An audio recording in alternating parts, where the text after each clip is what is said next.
नमस्कार दोस्तों, मैं शिवानी गौतम और आप देख रहे हैं अपना फेवरेट न्यूज़ चैनल दानीराला टीवी। आज भाजपा जिला कार्यालय यमुनानगर में पूर्व जिला शिक्षा अधिकारी सुमन भामनी व उनके पति सतपाल भामनी ने अपने पारिवारिक सदस्य व काफ़ी संख्या में समर्थकों सहित भाजपा जिला अध्यक्ष राजेश सप्रा के नेतृत्व में भाजपा का दामन थामा।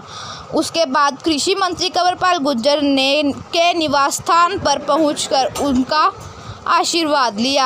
आपको बता दें, सुमन भामनी ने कल ही अपने पद से सेवा रिलीफ ली है। चलिए देखते हैं क्या कुछ कहना है कंवरपाल गुर्जर का और सुमन भामनी का। मेरी आप सभी से अपील रहेगी कि इस वीडियो को ज़्यादा से ज़्यादा शेयर ज़रूर कीजिए और जिसने हमारे चैनल को अभी तक सब्सक्राइब नहीं किया है, हमारे चैनल को सब्सक्राइब कीजिए और कमेंट बॉक्स में अपनी राय दीजिए। आप देख रहे हैं शिवानी गौतम के साथ दानीराला टीवी। धन्यवाद। आज तो सारा परिवार ही ज्वाइन हो जाना। सारे ज्वाइन होने आगे बढ़िए, आगे बढ़िए। स्वागत है जी आपका, स्वागत है, स्वागत। वो कर लेंगे जी, आ जाइए आप, आगे भी आइए। आज वो करना विशाल दे देगा। हाँ, ये मेरे बड़े भैया हैं। अच्छा। और ये एक्शन रिटायर हो गए अभी। कौन से डिपार्टमेंट से? इरिगेशन। स्वागत है, स्वागत है जी आपका। नहीं कोई बात नहीं। हाँ भाई कौन है जी? आशीर्वाद बेटा।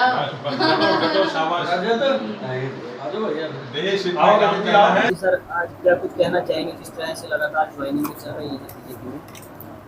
देखिए, श्रीमती सुमन भामनी जी जो हमारी जिला शिक्षा अधिकारी थी पहले, अभी उन्होंने 2 दिन पहले भी आर्स ली और आज उन्होंने भारतीय जनता पार्टी ज्वाइन की, तो हम उनका हार्दिक अभिनंदन, हार्दिक स्वागत करते हैं। और जो परफॉर्मेंस है उनकी वो बहुत ही शानदार है।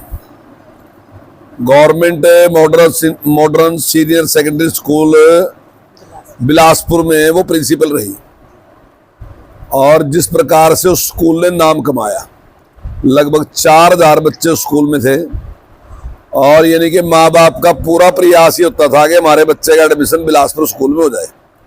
तो उन्होंने बहुत अच्छा काम किया। उसके बाद उनकी प्रमोशन हुई और इस समय आज से 2 दिन पहले तक वो हमारी जिला शिक्षा अधिकारी थी। और मैं समझता हूँ अब राजनीति में जिस प्रकार से वो आई है, तो इसी प्रकार से जैसे उन्होंने शिक्षा के क्षेत्र में काम किया, तो निश्चित तौर से समाज के लिए इसी प्रकार का काम वो राजनीतिक क्षेत्र में भी करेंगी, ऐसा मेरा पूरा विश्वास है और मेरी उनको बहुत बहुत शुभकामनाएं हैं। सर, जिस तरह से पिछले 10 साल से बीजेपी हरियाणा में सत्ता में है और अक्सर बातें की जाती हैं कि जनता उब जाती है, क्या लगता है इस बार भी बीजेपी सत्ता कायम कर पाएगी? देखिए, उबने वाला जमाना पहले था जब लोग मिलते नहीं थे, लोगों के काम नहीं करते थे, तब होते थे। लेकिन हमारी सरकार को 10 साल है। मैं जनता से एक ही अपील करूंगा कि ये उबने वाला, दूसरा, इस पे पुनर्विचार, एक बार विचार करें इस पे कि ये विषय क्या था। विषय कांग्रेस का था क्योंकि उनके लोग मिलते नहीं थे, काम नहीं करते थे।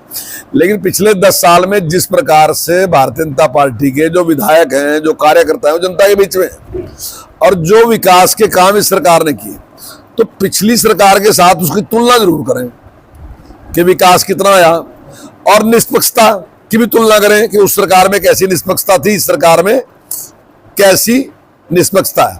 तो हर चीज की तुलना करके, डेवलपमेंट की तुलना करके, किसान की, जो किसान के लिए क्या उसकी तुलना करके, जो मजदूर के लिए किया वो उसकी तुलना करके, गरीब के लिए जो किया उसकी तुलना करके, शहर के लिए, गांव के लिए, जो सबके लिए काम किए, जो विकास के काम किए, उनकी तुलना जरूर करनी चाहिए और तुलना करने के बाद ही जो है मतदान करना चाहिए। तो मैं समझता हूं कि अगर ये तुलना करेंगे तो सीटें जो है वो पहले से ज्यादा बढ़ के आएंगी और ज्यादा बड़ा आशीर्वाद जनता जो है भारतीय जनता पार्टी को देगी। तो दोस्तों, इस वक्त हमारे साथ मौजूद है पूर्व जिला शिक्षा अधिकारी श्रीमती सुमन भामनी जी और आज उन्होंने भारतीय जनता पार्टी को ज्वाइन किया है। तो क्या वो चीज़ें रही जिसको देखकर इन्होंने भारतीय जनता पार्टी को ज्वाइन किया है और आगे क्या रणनीति है चुनाव को लेकर, इनकी तमाम जानकारी मैडम से लेंगे। सबसे पहले तो मैम स्वागत है आपका। धन्यवाद जी, धन्यवाद जी। मैम बताइए, क्या कुछ ऐसी चीज़ें आपने भाजपा में देखी जिसकी वजह से आपको लगा कि भाजपा को ज्वाइन करना चाहिए? लगातार 32 साल तक एजुकेशन डिपार्टमेंट में कार्य करते हुए सढौरा हलके के अंदर बिलासपुर के मॉडल संस्कृति स्कूल में, जो कि हरियाणा का नंबर 1 स्कूल था, उसके अंदर कार्य करते हुए बखूबी वो सारी चीज़ें देखी, कैसे निष्पक्षता के साथ इस सरकार के अंदर कार्य हो रहा है, कैसे स्कूलों का मैं तो एजुकेशन में ज़्यादा रही हूँ डिपार्टमेंट में, कैसे स्कूलों की बिल्डिंग बहुत अच्छे स्तर पर बनी है, बच्चों के लिए वो सारी सुविधाएं जो पहले नहीं थी, जैसे टैब इत्यादि भी दिए गए हैं, या यूँ कहा जाए कि स्पेशल किट्स बच्चों को दी जाती थी ताकि बच्चे रोज़गार अधिक कर पाए। तो बहुत सारी चीज़ें ऐसी हैं जो ये दर्शाती हैं कि बच्चों की एजुकेशन है, बच्चों का आगे फील्ड है, लोगों के कल्याण के लिए, लोगों के स्वरोजगार के लिए कैसे कार्य करने, तो वो बखूबी इसके अंदर मैंने देखे, तो मुझे बड़ा अच्छा लगा। इसी वजह से मैंने इसको ज्वाइन किया। बाकी मेरी पारिवारिक पृष्ठभूमि भी बीजेपी से जुड़ी हुई है।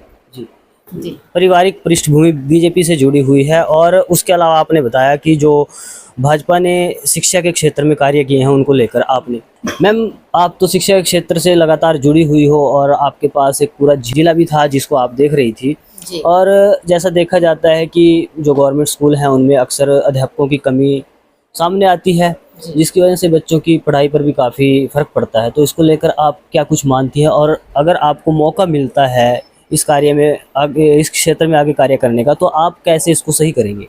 प्रयास तो यही रहेगा क्योंकि बिना टीचर के, बिना गुरु के, बिना संस्था के अंदर यदि गुरु ही नहीं है, टीचर ही नहीं है, तो काफ़ी समस्याओं का सामना करना पड़ता है, क्योंकि एडजस्टमेंट में ही रहा करते।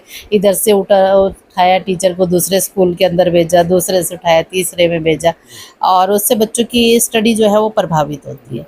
तो इसके ऊपर तो सरकार पूरा कार्य कर रही है। अभी भी हमारे पास पीजीटी काफ़ी लगे हैं स्कूलों के अंदर, और टीजीटी का भी अभी सिलेक्शन हुआ था पीछे। तो आगे आने वाले समय में इसके ऊपर बखूबी कार्य किया जाएगा, सोचा जाएगा, बातचीत की जाएगी सरकार से, क्योंकि टीचर ही सब कुछ है जो बहुत कुछ कर सकता है देश के लिए। जैसे आपको बीजेपी से टिकट मिल जाता है और आप चुनाव जीत जाते हो सढौरा विधानसभा से, आपका जो इरादा है, एक प्लान है, उसके बाद सढौरा के लिए वो क्या चीज़ें आप बताना चाहेंगे जो आप करना चाहते हो? एक विज़न होता है, शिक्षा के क्षेत्र हो या उसके अलावा रोज़गार का जो एक विज़न, थोड़ा अगर दर्शकों के लिए या जनता के लिए क्लियर हो जाए, थोड़ा वो बताएं। हाँ, ये ज़रूर मैं देखूंगी, क्योंकि सढौरा हल्के के अंदर जितनी भी समस्याएं हैं, चाहे वो खेल स्टेडियम से संबंधित हैं, चाहे आपके मेडिकल से संबंधित हैं, चाहे आपके अन्य रोजगार जैसे स्वरोजगार के लिए महिलाओं के लिए अलग से कोई संस्था हो जिसके अंदर महिलाएं स्वरोजगार पा सकें, जैसे सिलाई का क्षेत्र हो गया, चाहे और अन्य क्षेत्र होते हैं ब्यूटिशियन इत्यादि का कुछ ऐसा कारोबार, या बच्चों के लिए भी कुछ अलग इंडस्ट्री वगैरह कुछ स्पेशल हो, उसके ऊपर ध्यान दिया जाए। मैम आपने वीआरएस ली है और जो आपकी जॉब थी उससे रिलीव लेकर अब आप पूरी तरह से सक्रिय राजनीति में आ चुकी हो, और जो टिकट के दावेदार हैं उनकी संख्या भी काफ़ी है बीजेपी से अगर देखा जाए, तो अगर दाएं बाएं होता है टिकट अगर किसी और को मिलता है तो आगे आपका क्या प्लान रहेगा? जैसे आप कह रहे हो कि बहुत हैं टिकट पाने के इच्छुक, उस लाइन में हम भी हैं, लेकिन लोकतंत्र है, सभी को आज़ादी है, उसके अंदर सभी अपनी इच्छा जाहिर कर सकते हैं। लेकिन मेन रूप से जो मेरा कार्य था केवल ये नहीं है कि मुझे टिकट मिलेगी तो मैं कार्य करूँगी, या इसी बात को मद्देनज़र रखते हुए मैंने ये जॉब है वो नहीं छोड़ी है। उसका एक बड़ा विज़न है, वो विज़न केवल इसी क्षेत्र से संबंधित नहीं है कि भाई छोड़ दिया और राजनीति में टिकट मिल गई तो आपने कार्य किया, नहीं। मैं एक कार्यकर्ता के रूप में कार्य करूंगी, ज़मीन से जुड़कर कार्य करूंगी, और जैसा हाईकमान को निर्धारित करेंगे उसके अकॉर्डिंग मैं कार्य करूंगी। मेरी कोई ऐसी विशेष नहीं है कि इसके लिए ही मैं ये सब कुछ कर रही हूँ। शुक्रिया मैम। ये थे सुमन बहमनी जी, जिन्होंने अभी वीआरएस ली है और भाजपा के सक्रिय नेता हैं, पारिवारिक पृष्ठभूमि भी भाजपा से जुड़ी हुई है, और साफ तौर पर इनका कहना है कि अगर टिकट भी नहीं होता तब भी उनका एक बड़ा विज़न है जिसको लेकर वो आगे कार्य करते रहेंगे, चाहे वो राजनीति के रास्ते से हो या किसी भी क्षेत्र में हो, किसी भी तरीके से हो। तो आप देख रहे थे द निराला टीवी में, आपके साथ राशिद निराला। धन्यवाद।